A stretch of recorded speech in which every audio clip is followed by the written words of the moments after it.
Here we are sitting in my factory, our studio on our factory floor here in Henderson, Nevada. And normally when I'm doing something at my factory, Lincoln is here, my dog. And he's not here, but we'll talk about him briefly. As many of you might know who've watched my shows, he truly is, as they say, man's best friend. He truly is my best friend.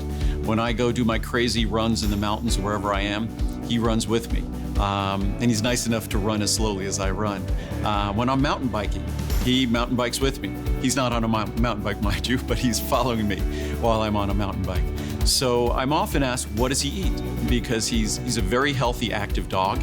He's not as young as he used to be, so I have to, just as I don't do the same things I did 30 years ago, neither should he.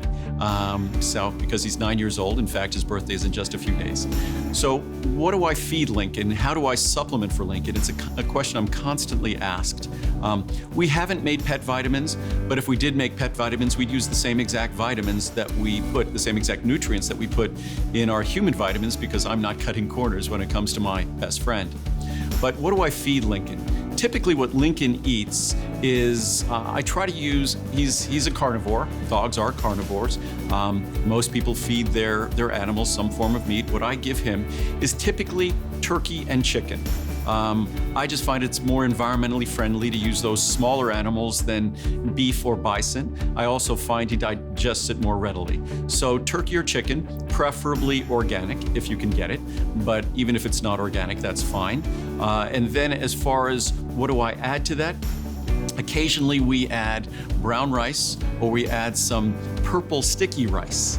Now, mostly the purple rice, not the white rice. The reason why the purple rice, because it's rich in anthocyanins, which are protective compounds, great for a dog's eyes, great throughout their body. Purple rice is great for us as well because it's rich in anthocyanins, but just a tiny bit. The food he gets is basically about 75 to 80% chicken or turkey. And then he gets, of course, as I mentioned, about a tablespoon of the rice within it. And then he gets a very large tablespoon of this veggie paste I make. And the veggie paste is basically focused on nutrient-rich foods. Nutrient-rich foods that protect a dog's vision, because the things we notice first in our dogs as they age, changes in their vision, changes in their joints, things like that.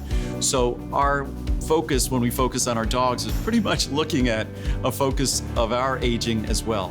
So what is this veggie paste made of? It's principally a blend of spinach and kale that we lightly steam. And then we lightly steam some green peas. The green peas makes it into the paste. So you lightly steam those, and then you put it in a food processor or a blender, and you end up with a dark green paste. Then at the end in the food processor, we add blueberries. You don't have to steam the blueberries. You could add blueberries, you could add blackberries. The reason why we use those are the richest foods in those anthocyanins that are protective for a dog's eyes, visions, many systems throughout their body. So we add a big heaping tablespoon of that to the chicken and turkey with a little bit of brown rice. And that's typically what he eats, and he loves it, and it keeps him healthy. And also in terms of supplementation, what I do about every other day, I add a capsule of our Ultimate Eye to his food. That's rich in lutein and zeaxanthin, again, protective for the lens and macular region, the retina of their eye. I also put one capsule. He's about a 30-pound dog, a little more than 30 pounds. I put one capsule of glucosamine chondroitin in his food on a daily basis. I mix marine collagen peptides with some water. Then I keep it in a little glass covered in the refrigerator, and I'll put like 5 scoops into a small glass of water. It gets a little yellow, but it has no taste. And then over a period of 3 or 4 days, I gradually will pour that into his water. So he's getting marine collagen peptides with MSM infused into his water. And that's the standard supplementation I provide him on a regular basis. Occasionally, maybe once a week, I'll put part of a capsule of hair, skin, and nails in his food because it gives him a little bit of a hit of biotin. Once a week, I'll probably give him about 1,000 IU of vitamin D3. Vitamin D3 is well stored, so I don't have to give it to him every single day.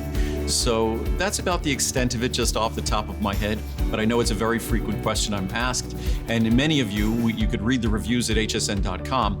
Many of you you'll see, or at procapslabs.com, you'll see the commentary on the wonderful results these supplements, like any supplement, well-made supplement, would have for our best friends, even for cats, not just dogs. So I hope that answered most of your questions. Maybe one of these days we'll do a video of me preparing Lincoln's meal and preparing his veggie paste as well.